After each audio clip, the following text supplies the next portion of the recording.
Pessoas! E aí, tudo certo? Aqui quem tá falando é o professor Andrei, professor de Biologia. Ei, primeiro ano, eu pedi para você me esperar, tá? Eu disse a vocês que agora a gente tá começando a segunda parte da revisão do SSA 1, tá? A segunda parte da revisão do SSA 1. E aí, preste atenção. Lembrem que na primeira parte a gente já resolveu uma questão massa de DNA, tá?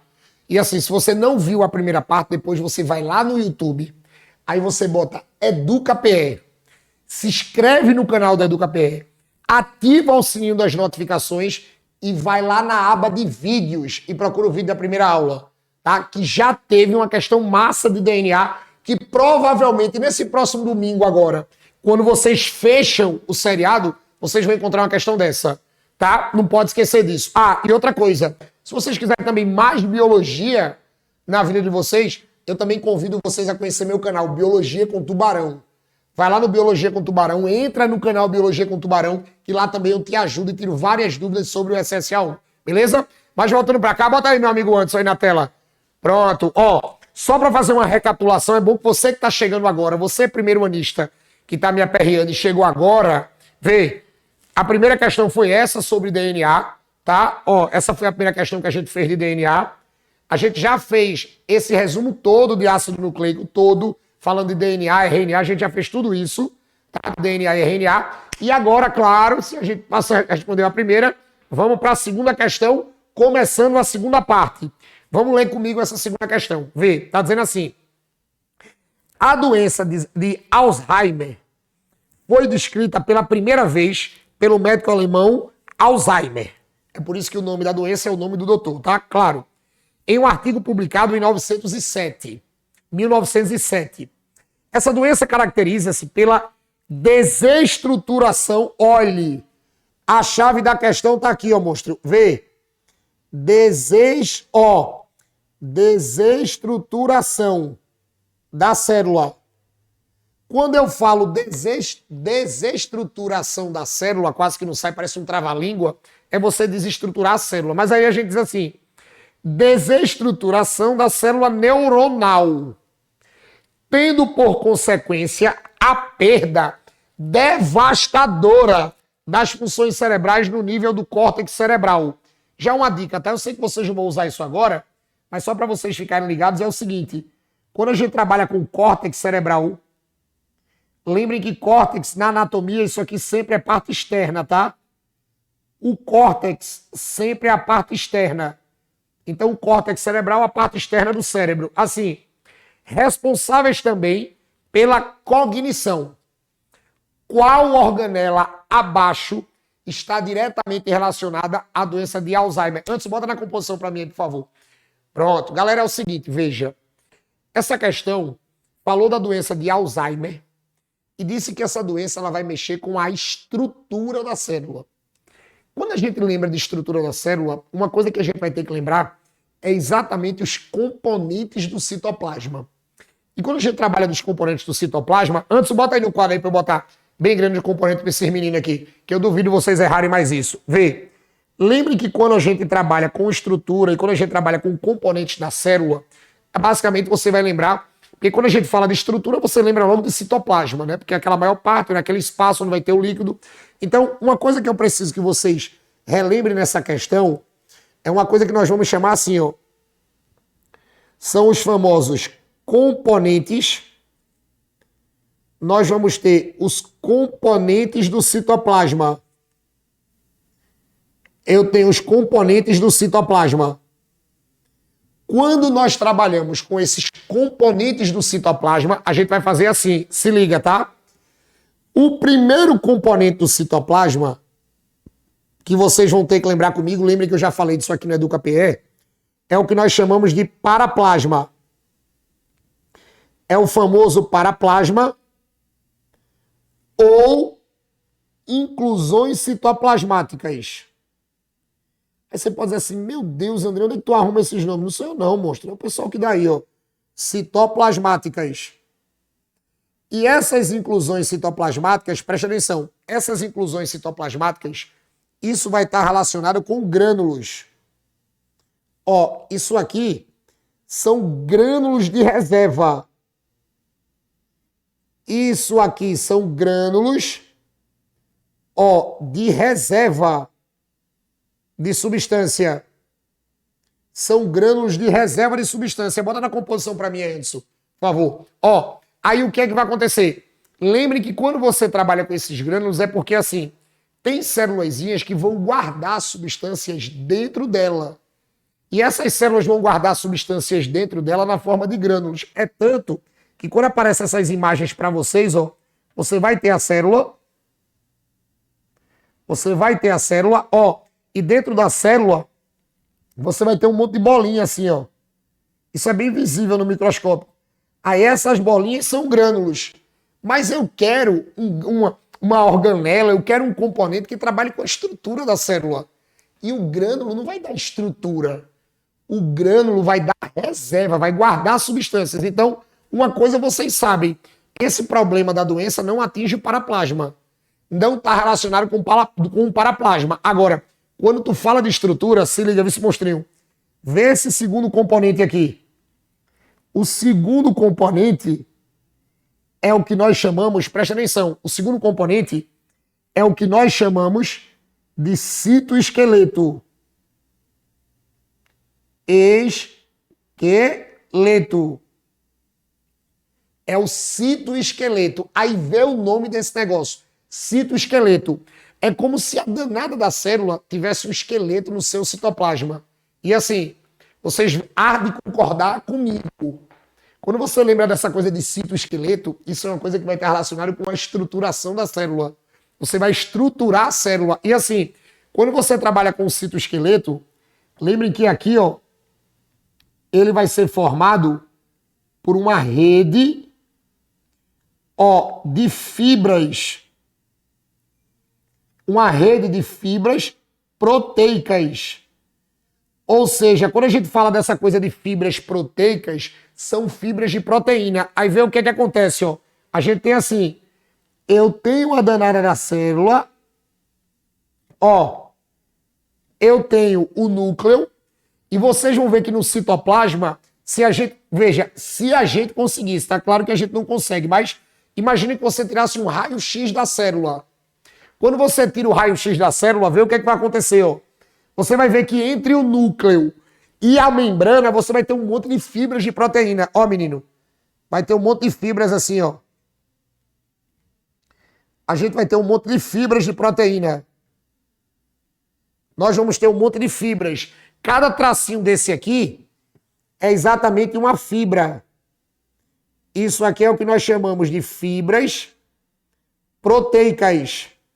Ô, Andrei, tem muita proteína aqui? Tem. Não, elas não são formadas só de uma proteína. Por exemplo, nessas fibras proteicas, ó, é aqui que nós vamos encontrar, presta atenção. É aqui que nós vamos encontrar, quando a gente cita essas fibras proteicas, é aqui que nós vamos encontrar os microtúbulos. É aqui que nós vamos encontrar os microtúbulos. Ó, é aqui que nós vamos encontrar, presta atenção, os filamentos de actina.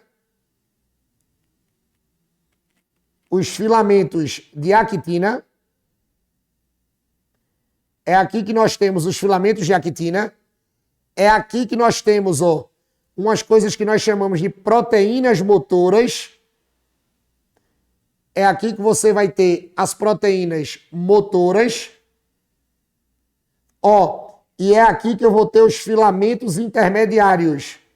Oxe, Andrei, tem tudo isso? É tudo. É aqui que nós temos os filamentos intermediários. Intermediários. E vocês podem ter certeza, tá? Todos esses filamentos proteicos que vocês encontram no citoesqueleto, eles vão estar no citoesqueleto para estruturar a célula. Eles vão estar no citoesqueleto para estruturar a célula, tá? Então, é por isso que você, quando trabalha com citoesqueleto, você trabalha logo ele e até o próprio desenho que vocês estão vendo aí, parece que ele está enraizando assim. Parece que ele está enraizando, é um monte de coisa que segura assim. É como se estivesse segurando assim a célula. Então isso aqui, ó, vai estar relacionado com a estrutura. Isso aqui vai estar relacionado com a estrutura da célula. Tá? Você vai ter essas fibras que vão estar relacionadas com a estrutura. Aí o que é que acontece? Andrei, Esse é o citoesqueleto e a organela de estrutura. Agora, basicamente, a gente respondeu a questão. Mas só para a gente completar aqui o raciocínio, lembrem que o último grupo de componentes do citoplasma é o que vocês mais conhecem. São as organelas citoplasmáticas. E quando a gente trabalha com as organelas citoplasmáticas, lembrem que a gente vai falar de algumas delas daqui a pouco, mas quando você trabalha com essas organelas, é aí que você vai ter mitocôndria, retículo endoplasmático, complexo Golgi, peroxisomo, centríolo, lisossomo. Então, todas essas organelazinhas que vocês encontram dentro do citoplasma, elas também fazem parte dos componentes. E aí, olha para mim, essas organelas, elas vão trabalhar muito com o metabolismo da célula. Elas não vão estar relacionadas diretamente com a estruturação. Elas vão estar relacionadas, com o metabolismo. Elas vão estar relacionadas com o metabolismo. Aí o que é que acontece? Antes tu bota um quadro grande aí pro pessoal tirar print. Aí o que é que acontece? Depois que você lembra de todos esses componentes, depois que você lembra de tudo isso aí, antes de eu fazer a questão, porque basicamente ela está respondida, eu quero que vocês tirem um print aí, 3 segundos para vocês tirarem um print. 3 segundos para vocês tirarem um print. Bora lá. 3, 2, 1. Tirou? Vou voltar para a questão. Vê. Olha essa questão grandona aí na tela de vocês. É assim. Lembrem que no começo de tudo, ele está falando da desestruturação. Se a doença está falando da desestruturação, significa que você vai acabar com a estrutura da célula. Como você vai acabar com a estrutura da célula, ou como você vai citar exatamente a estrutura da célula, então o que é que vai acontecer? Se a estrutura, eu acabei de mostrar a vocês, a organela ou a estrutura celular responsável em estruturar a célula vai ser o danado do citoesqueleto. Então essa doença, como ela acaba com a estrutura da célula, então ela vai acabar com o citoesqueleto, gabarito letra B.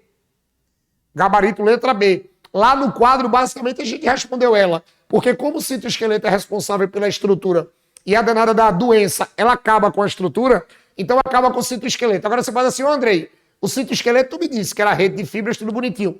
E essas outras coisas que apareceu aí? Bota na tela grande aí, Anderson, por favor, para mim. Aí a gente tem assim, vê. A letra A tá falando peroxissomo. Lembre que o peroxissomo é uma organela, tá? E toda questão que fala de peroxissomo, e o seriado já cobrou, o peroxissomo você vai dizer que isso aqui vai ser responsável pela degradação da água oxigenada. Lembre que essa água oxigenada, os tios de química aqui do EducaPE falam muito melhor do que eu, é o H2O2, que é exatamente o que nós chamamos de peróxido de hidrogênio. O peróxido de hidrogênio é a famosa água oxigenada. Então, os peroxissomos, vocês dizem nas provas de vestibular que eles trabalham quebrando substância tóxica. Eles vão trabalhar quebrando substância tóxica. E a substância tóxica que o peroxissomo quebra, monstro, é só tu pensar. Peroxissomo, peróxido de hidrogênio. Peroxissomo, peróxido de hidrogênio. Água oxigenada. Então, não pode ser letra A, porque lembrem que a organela não estrutura. A organela vai trabalhar no metabolismo da célula. Depois eu vou pular. Eu tenho o retículo endoplasmático liso. Esse retículo endoplasmático liso, ele vai ajudar o corpo na degradação do álcool. Então, quando as pessoas ingerem álcool, ou quando você tem uma metabolização dos lipídios que libera álcool no corpo, quem vai degradar o álcool é o retículo endoplasmático liso.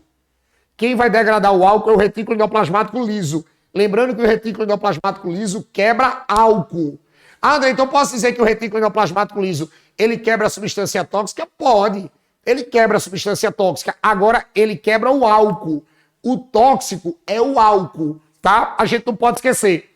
Depois, André, mas o retículo liso, ele não produz nada, não. Produz. Ei, menino, lembre que ele, lembre que esse cara aqui, ele produz lipídio. Ele sintetiza lipídios. Lembre que sintetizar lipídio é a mesma coisa que produzir gordura. Agora, antes, bota eu na tela aqui, por favor. Olhe, agora deixa eu contar um segredo. Teve muita gente que deve ter dito assim, retículo endoplasmático liso produz proteína. Não, viu, monstro? Quem produz proteína é o retículo endoplasmático rugoso. Quem produz proteína é o retículo endoplasmático rugoso. O retículo liso não produz proteína. Antes, bota na tela grande aí, por favor. Na tela todinha, aqui na câmera 1. Pronto. Vem, deixa eu contar um segredo para vocês. Lembrem que assim, quando a gente trabalha com isso, preste atenção em mim. O retículo endoplasmático rugoso, ele só produz proteína porque ele é chamado de rugoso. Aí você vai dizer, tá querendo fazer graça, né? Não. Ele só produz proteína porque ele é chamado de rugoso, olha para cá, ou granular, porque ele apresenta ribossomos. Ao longo do retículo endoplasmático rugoso, você vai ter um monte de ribossomos ligados na membrana. Como você vai ter um monte de ribossomos ligados na membrana, ribossomo é uma organela que sintetiza proteína. Ribossomo é uma organela que sintetiza proteína. Como você vai ter muito ribossomo aderido ao retículo rugoso, é por isso que o retículo rugoso consegue sintetizar proteína. Agora vê o outro que a gente mostrou na questão. Retículo endoplasmático liso. Vê o nome do cara, liso. O cara é chamado de liso porque ele não tem ribossomo. Ele não tem ribossomo. Se ele não tem ribossomo, ele não pode fabricar proteína. Por isso que ele fabrica lipídio. Por isso que você não pode dizer que o retículo liso produz proteína igual ao rugoso, porque o liso não tem ribossomo. E o rugoso só consegue produzir proteína porque tem ribossomo. Toma cuidado com essa diferença, tá? Tem um monte de monstrinhos, tem um monte de juvenis por aí que é isso aí. Você não pode ser juvenil nessa prova do domingo agora não, tá? Se liga nisso. Antes, bota de novo na tela aí a questão pra mim. Pronto. Aí vê. Depois eu tenho, ó, o complexo de Golgi. O complexo de Golgi é uma organela que você vai dizer, ó, que ela sintetiza, ela armazena, ó, e ela libera substâncias. Agora presta atenção, tá? Vou mostrar a vocês aqui um erro muito comum.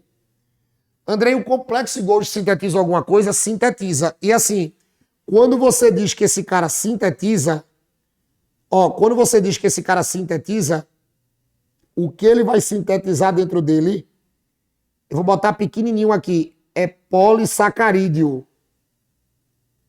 Lembre que polissacarídeo é açúcar. Então ele sintetiza polissacarídeo. Ele sintetiza açúcar. Bota para mim aqui essa composição. Aí o que é que vai acontecer? Lembre que quando eu digo que ele produz açúcar, ele só produz açúcar. Aí você pode dizer assim, mentira, porque eu já escutei complexo de Golgi falando de complexo de Golgi com proteína. Ei, dentro do complexo de Golgi é verdade, você encontra proteína guardada. Agora deixa eu contar outro segredo. A proteína que você tem dentro do complexo de Golgi, ela não é produzida no complexo de Golgi. Ela vem do retículo endoplasmático rugoso. Tá ligado aquela história que eu acabei de falar aqui do rugoso para vocês? O rugoso, ele produz proteína. Agora, o que é que acontece? O rugoso produz proteína, mas ele não consegue, veja, ele produz proteína, mas ele não consegue guardar essa proteína. Aí sabe o que é que ele faz?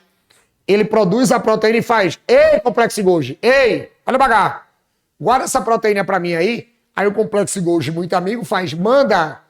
Aí o complexo de Golgi vai e guarda essa proteína. Então, quando você diz, e quando eu coloco aqui na questão, que o complexo de Golgi, ele sintetiza, armazena e libera proteína, veja, ele sintetiza, armazena e libera a substância, tá? E a gente diz que essa substância é proteína, tá errado. Ele sintetiza açúcar. Agora, ele guarda e libera proteína. Porque a proteína que vem do retículo endoplasmático rugoso, ele guarda. Em alguns casos, sabe o que é que ele faz? Ele pega a proteína que vem do retículo rugoso e cola com o açúcar que ele forma. Ele não é besta, não. Ele pega a proteína que veio do retículo rugoso e mistura com o açúcar que ele formou. Aí quando você pega a proteína com açúcar, você forma uma coisa chamada de glicoproteína. Por isso que vocês pegam algumas questões dizendo assim, o complexo de Golgi sintetiza, armazena e secreta glicoproteína. Verdadeiro. Porque ele vai... Agora, ele recebe a glicoproteína pronta? Não. Ele pega a proteína do retículo rugoso, mistura com o açúcar que ele produziu, e solta para a célula glicoproteína. Agora também tem aquela história. É obrigado ele fazer isso sempre? Também não. Tem vezes que ele só pega a proteína e repassa. Tem vezes que ele só pega a proteína e repassa. A gente não pode esquecer disso. Pega a proteína e repassa, tá? A gente não pode esquecer. E outra coisa que a gente não pode esquecer é o seguinte, lembrem que a mitocôndria, falou da mitocôndria, lembrem que você vai dizer que a mitocôndria é responsável pela produção de ATP. A mitocôndria vai ser responsável pela produção de ATP. Ah, André, mas eu não sei o que é ATP. Olha, ATP é a energia. ATP é a energia. É aquilo que a gente chama de trifosfato de adenosina. É aquilo que a gente chama de trifosfato de adenosina. E um detalhe, viu, monstrinho? Manda pra mim antes, pra cá. Lembrem que o ATP é o trifosfato de adenosina. E eu já disse aqui no EducaPE. Ele não é a energia. Ele é a molécula energética do corpo.